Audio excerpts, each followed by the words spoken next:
네, 오늘은 노후 대비를 위한 자격증에 대해서 이야기해 볼까 합니다.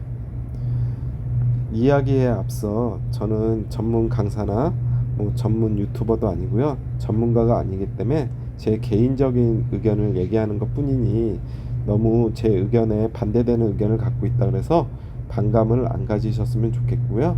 그리고 저는 얼굴 공개를 하고 싶지 않기 때문에 지금 영상도 제가 지역 대학교 축제에서 아이돌 그룹이 축하 공연 왔을 때 제가 직접 찍은 영상을 띄워놓고 얘기를 시작하겠습니다. 자격증의 종류는 여러 개가 있잖아요. 그래서 이제 제가 가지고 있는 자격증을 이야기할 거고요. 쌍기사 위주로 얘기할 거예요. 그래서 이제 첫 번째는 전기 쌍기사. 요게에는 전기 기사와 전기 공사 기사가 있겠죠. 그리고 두 번째는 기계 쪽 쌍기사라고 해야 되나요? 에너지, 기계 쪽에서는 에너지가 많이 나오죠. 관리 기사, 그리고 공조 냉동 기계 기사, 그리고 세 번째는 소방상 기사,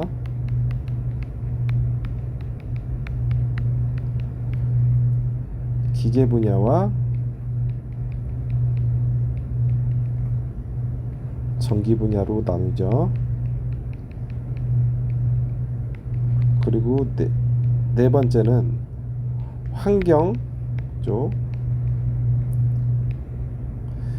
환경 쌍기사. 환경 쪽에서 쌍기사라고 하면요, 수질 환경과 대기 환경으로 나눠요.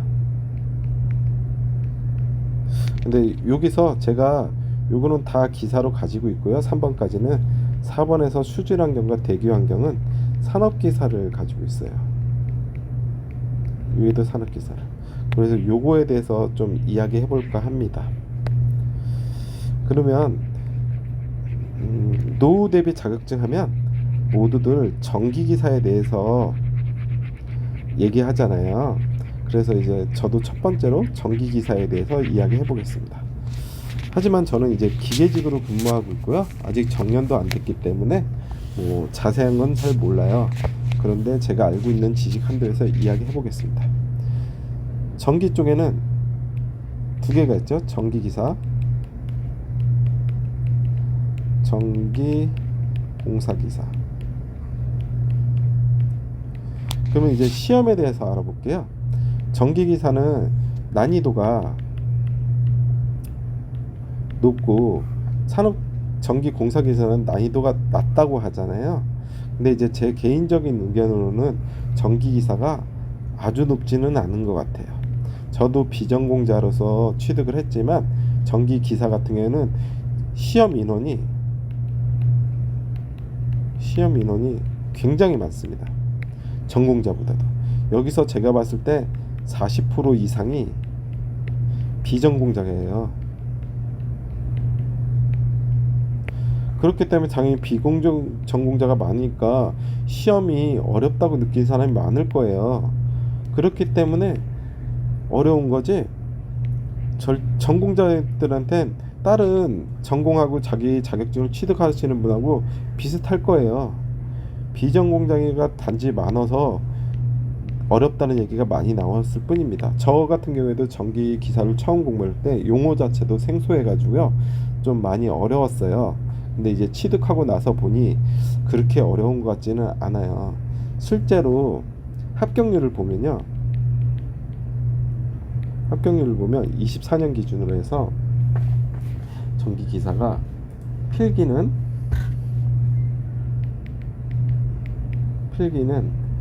22.2%였고요.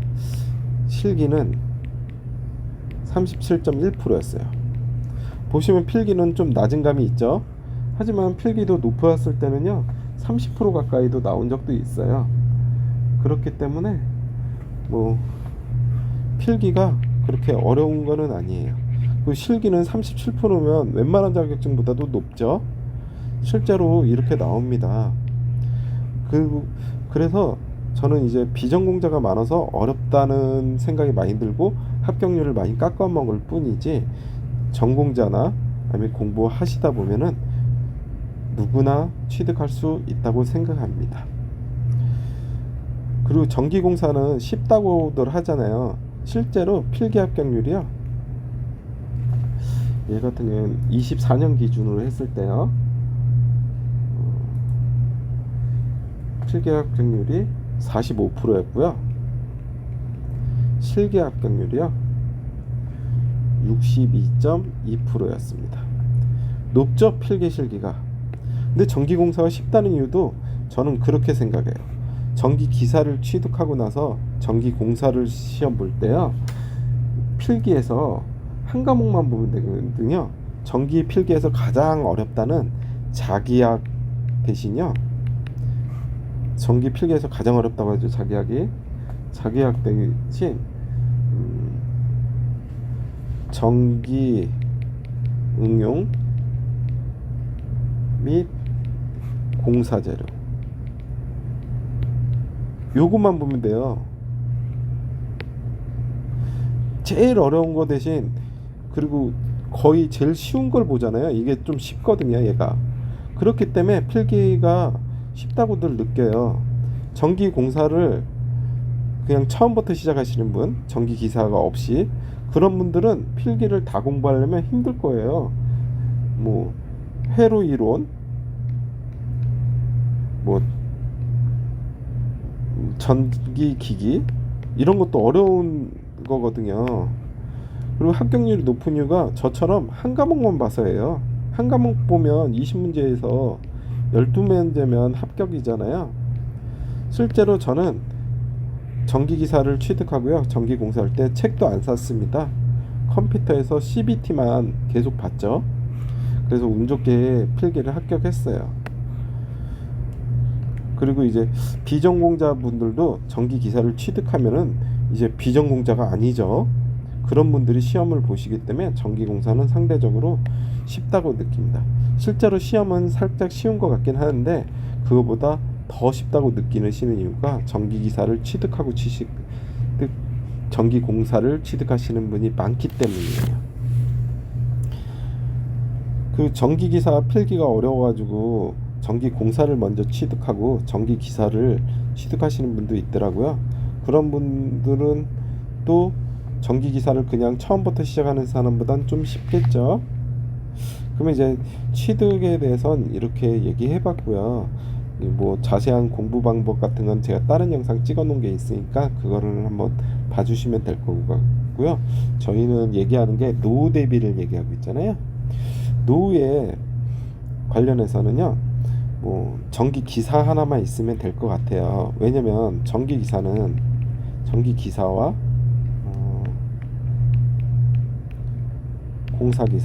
공사기사라고 할게요. 차이점이 있는데요.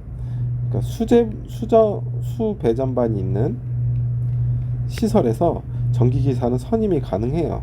하지만 전기공사는 선임이 불가능하거든요. 근데 이제 공사업에서 공사할 때 전기기사는 몇 년 전부터 선임이 가능해요. 전기공사는 당연히 공사에게 선임하겠죠. 그럼 전기기사만 있으면 전기공사 일을 할 수가 있기 때문에 굳이 전기공사기사가 있을 필요는 없어요. 하지만 뭐 취업하려면 모든 게 100% 똑같다 그러면 전기기사 하나 있는 사람보단 공사기사 있는 사람이 취업하기는 쉽겠죠. 그리고 젊으신 분들은 두 개 다 취직하는 게 좋을 것 같아요. 왜냐면 정기직으로 일하다 보면 취업하기 위해서는 뭐 공기업도 많이 노르시잖아요. 공기업, 공무원, 뭐 한전 같은데, 전기기사 같은 거나 전기공사를 하나를 필수로 두고요, 나머지 하나에 대한 가산점을 줘요. 근데 자격증이 많다고 해서 가산점을 많이 주진 않거든요. 해당되는 직렬로 가고 싶은 거에 필수 자격증 하나 플러스 가산점 받을 수 있는 자격증 하나만 있으시면 됩니다. 제가 공기업을 다니잖아요. 그래서 이제 가산점에 보면은 뭐 정기직으로 오고 싶다 그러면 정기기사 하나에 가산점용 자격증 한 개가 있으면 좋고요. 꼭 전기 공사기사가 아니어도 돼요. 뭐 철도 뭐 전기 뭐 이런 게 있더라고요. 그런 것도 되고요. 그 다음에 이제 사무 쪽 사무조동 하나 정보 처리 커말 컴퓨터 활용 능력이죠. 워드 뭐 이런 것 중에 하나 준비하시고요. 그리고 헌혈을 좀 많이 하셨으면 공기업에 유리해요. 왜냐면 이제 특별 전형 같은 데 뽑을 때 헌혈 실적을 보는 데가 있거든요. 그래서 헌혈을 하면은 헌혈 실적만 보는 게 아니라 이제 특별 전형 같은 경우 공무원이나 공기업 같은 데 특별 전형 같으면 자원봉사 실적 보는 데도 있어요. 봉사 헌혈을 하면 자원봉사 4시간인가 인정을 해주거든요. 이걸 꼭 1365라고 이제 자원봉사 사이트가 있어요. 여기에 가입하셔가지고 항상 등록을 하셔가지고 하면요 헌혈 실적과 자원봉사 실적이 같이 올라갑니다. 그러면 이제 공기업 같은 데나 취직할 때 참 좋죠. 그래서 이제 전기 쌍기사에 대해서는 이렇게 알아봤는데요. 그거를 얘기 안 했네요. 노후에 전기 기사가 있으면은 제가 뭐 실제로 일해보진 않아서 모르겠는데 뭐 대여는 불법이죠. 대여 해봤자 얼마 못 받습니다. 제가 업체들 얘기 들어보니까 대여 해봤자 40에서 50이에요. 많이 준다 한 70 정도도 주더라고요. 7, 80도. 근데 7, 80 받기는 힘들 것 같아요. 근데 이제 취업을 해서 일을 하면은 200 전후가 되더라고요. 이거는 경력 없으신 분이에요. 저같이 아무것도 전기에 대해서 모르신 분들이에요. 뭐 전기를 아주 잘하시는 뭐 300 이상도 받을 수 있겠죠. 하지만 이제 전기에 대해서 아무것도 모르는 저 같은 경우는 이제 거의 뭐 대여는 불법이니까 뭐 가서 뭐 일은 별로 안 하겠죠. 200 전후 받으면서. 이제 두 번째 자격증에서 기계 쪽 쌍기사 기계요. 에너지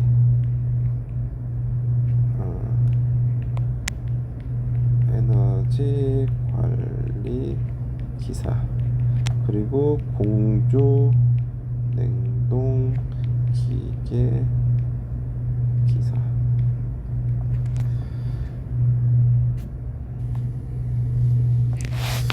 그럼 합격률부터 한번 볼까요? 24년 기준으로 했을 때 에너지 관리 기사는 필기가 33.8%였어요. 실기는 39.4%였어요. 전기가 아까 37점 몇이었죠? 실기가 2% 차이밖에 안 나요. 보세요. 합격률이 전기하고 별로 차이가 나지 않아요. 공조냉동 한번 볼까요? 공조냉동이 기계 쪽에서는 또 어렵다고 소문이 났어요. 근데 소문 났을 뿐이지 필기 합격률이요 2024년 기준으로 했을 때 36.8%. 더 높았죠. 에너지보다. 실기는 41.2%. 실기도 더 높았네요. 자격증이 거의 다 이 수준이에요. 뭐 어렵다고 해서 겁먹으실 필요는 없어요. 이제 에너지 관리 기사와 공조 냉동 기사의 차이점은요. 에너지 관리 기사는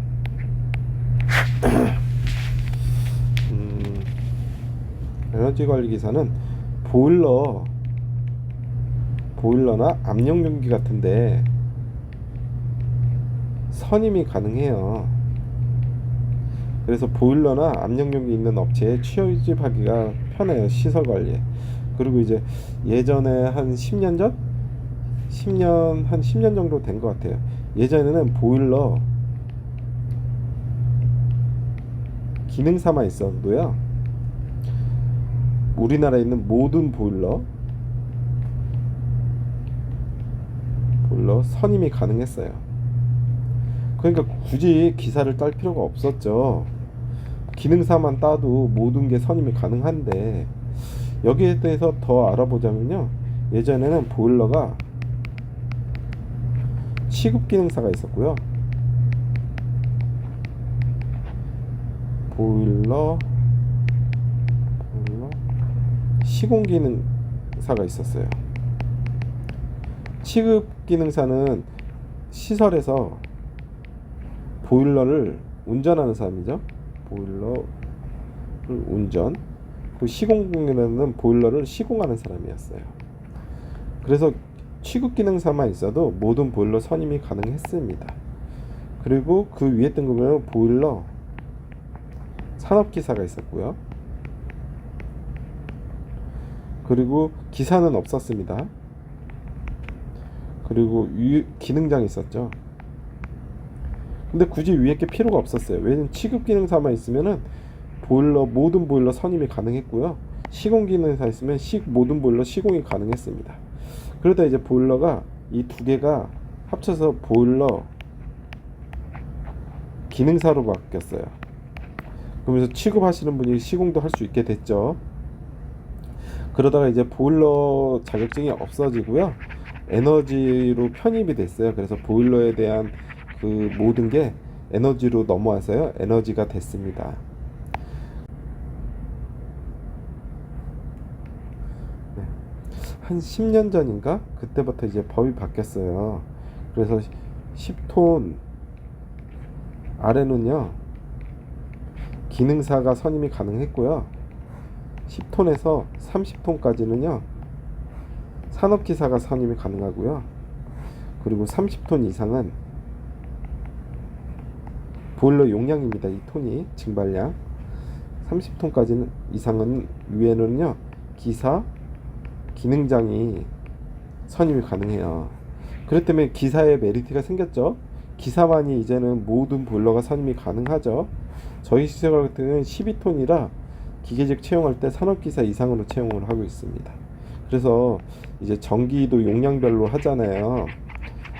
또 전기형으로 돌아가되면 기사 같은 경우는 이제 경력만 채우면 무제한까지 갈 수 있는데, 산업기사는 이제 10만 킬로인가 거기까지 밖에 못 하잖아요. 근데 그 이상 10만 이상 되는 시설이 별로 없기 때문에 산업기사도 상관은 없다고 하더라고요. 그래서 에너지 관리기사에 대한 메리트가 더 생겼었고요. 그리고 이제 공조냉동 같은 경우에는 이제 냉동기 선임이 가능은 해요. 근데 지금 보일러는 많이 없어지는 추세라 에너지는 별로 이제 인기가 시들어들고 있고요. 공조냉동이 이제 지역 난방을 많이 쓰면서 냉동기를 많이 쓰잖아요. 그러면서 냉동기 기사가 많이 필요하게 됐습니다. 네, 그리고 정확히 기억은 안 나지만 한 5년 전부터 기계설비 유지관리자라는 게 시행이 됐어요. 그러면서 에너지와 공조냉동 자격증이 있는 사람이 10년의 경력이 있으면요 특급 자격증이 나와요. 이게 법이 시행되면서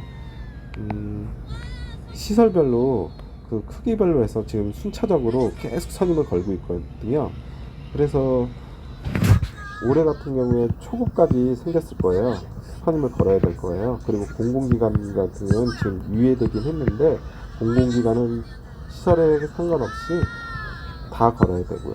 이건 법이 계속 바뀌고 있습니다. 지금 왜냐면 이제 이런 기계설비 유지관리자를 선임을 해야 하는데, 특히 학교 같은 경우에는 이런 분들을 구하기가 힘들어요. 그래서 유예기간은 좋고요. 근데 이제 유예기간이 다 끝나게 되면은 이런 기계설비 유지관리자도 필요할 거예요. 기사 자격증을 따면은 10년을 안 채우더라도요, 뭐 바로 초급은 되네요.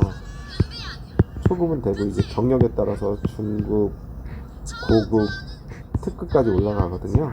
그래서 이걸 따주시면은 이 자격증에 대한 것뿐만 아니라 기계설비 유지관리자도 같이 선임을 할 수 있기 때문에 앞으로는 이 법이 강화가 된다면 계속 필요할 것 같아요. 저희도 지금 10,000제곱미터 이상이라 고급 자격증을 걸고 있습니다. 고급은 고급시설은 고급하고 보조 두 명이 선임을 해야 되거든요. 그래서 고급 자격증이 있어야 합니다. 고급이 기사 자격증이 있으면은 초급이 아니라 보조 자격증을 걸 수 있나 봐요. 보조.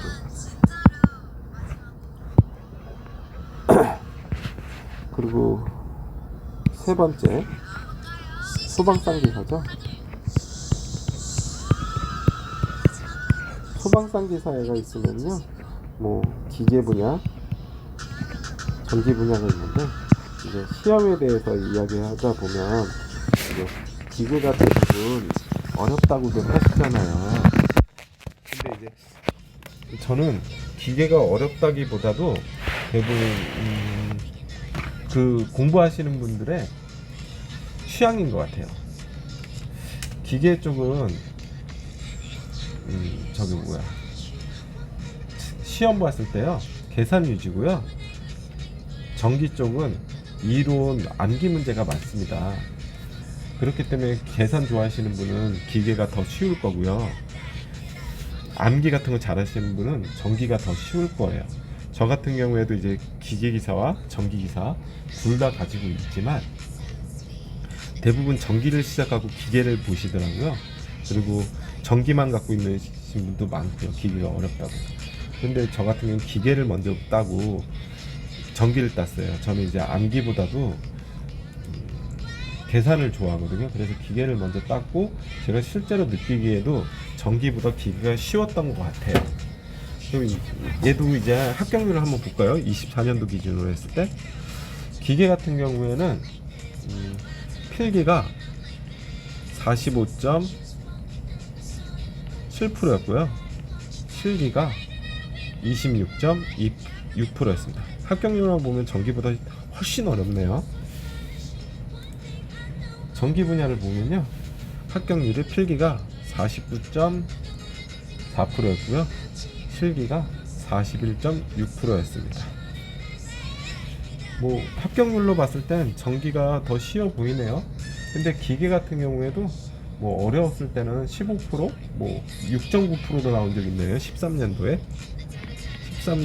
기계가 13년도에 실기 합격률이 6.9%였습니다. 엄청 어렵게 나왔네요. 무슨 관리사 시험도 아니고. 그래서 이건 공부했을 때 취향이에요, 취향. 기계는 계산 문제, 전기는 암기 문제가 많습니다. 실기에서요. 그리고 전기는 이제 단위 환산 같은 거 좀 계산을 해야 되니까 아셔야 되고, 전기에 대한 기본적인 걸 가지고 가셔야 될 것 같아요. 그리고 올해 제가 전기 쪽을 좀 많이 올렸는데요. 전기 같은 경우에는 이상 가닥수가 요즘에 잘 안 나오더라고요.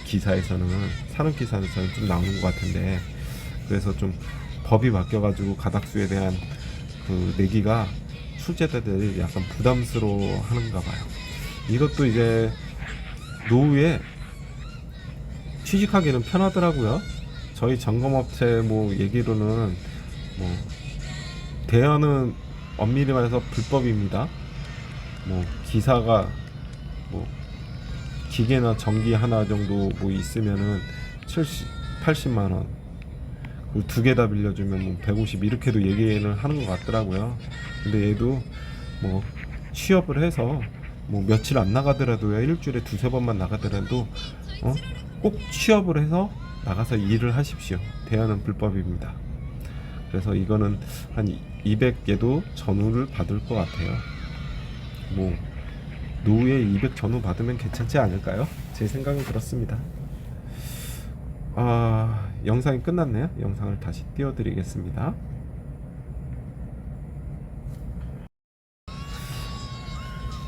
네 번째로는, 마지막으로는 환경에 대해서 얘기해 볼게요. 환경은 노후 대비로 사람들이 많이 준비 안 하시더라고요. 근데 이제 제가 환경을 집어넣는 이유는 제가 전공은 환경을 했어요. 그래서 환경을 집어넣는데, 이제 환경도 쌍기사라고 하면요, 수질하고 대기를 얘기해요. 자격증이 뭐 여러 가지 자격증이 있는데 환경 쪽에서는 수질, 대기, 폐기물, 소음 진동 이렇게 있는데요. 대기가 수질이 50% 정도 차지하고요. 뭐 현장에서 사용할 때요. 대기가 30% 정도 활용하고 나머지 한 10% 정도예요. 그래서 저는 이제 환경과를 나오긴 했는데 여기는 다 산업기사를 가지고 있어요. 수질, 대기, 폐기물 산업기사를 가지고 있고요. 환경 쪽에서 싼 기사는 요 두 가지를 얘기해요. 얘는 많이 필요하지는 않아요. 근데 얘도 뭐 정 갈 데 없으면 갈 수가 있거든요. 왜냐면은 공장이나 뭐 폐수가 나오는 곳, 대기 오염물질이 나오는 곳, 이런 거에서는 뭐 수질과 대기에 선임이 필요해요. 그러니까 뭐 노후 대비를 하시면은 법적으로 꼭 채용해야 되는 기준이 있으면 좋잖아요. 그래야지 필요해서 하죠. 근데 이거는 약간 일도 지저분하고요. 힘들 거예요. 하지만 이제 취업을 하려면 할 수 있다는 거. 근데 얘는 단가가 좀 싸요. 약간 잡일을 하고요. 뭐 아까도 뭐 불법이게 아니면 대여에 대해서 계속 얘기했는데 뭐 전기나 소방 같은 경우에 뭐 70 정도 7, 80이라고 하면요. 얘는 한 3, 40밖에 안 돼요. 그러면 그만큼 대우가 적다는 얘기겠죠. 뭐 저희가 이거는 많이 필요하지 않아서 그런 것 같아요. 뭐 공장 같은 게 많지는 않잖아요. 이것도 뭐 용량별로 선임 뭐 기준 같은 게 있고요. 그래서 이제 뭐 여력이 되시면 취업을 하시면 좋은데 굳이 뭐 취득을 할 필요는 없을 것 같아요. 가장 필요한 건 제가 봤을 때 전기와 소방이 가장 취업하기도 쉽고요. 노후 대비 자격증으로는 좋다고 생각합니다. 뭐 제가 설명을 너무 왔다 갔다 해가지고 좀 정신이 없었었는데요. 그 이해해 주시고요. 혹시라도 제가 가지고 있는 자격증 같은 게 궁금하거나 뭐 다른 거에 대해서 궁금한 게 있으시면 댓글에 남겨주시면 제가 뭐 답변을 드리도록 하겠습니다. 뭐 영상을 시청해 주셔서 감사하고요. 많이 부족해요. 부족한데도 좋게 봐주셨으면 좋겠고요. 구독 부탁드리겠습니다. 감사합니다.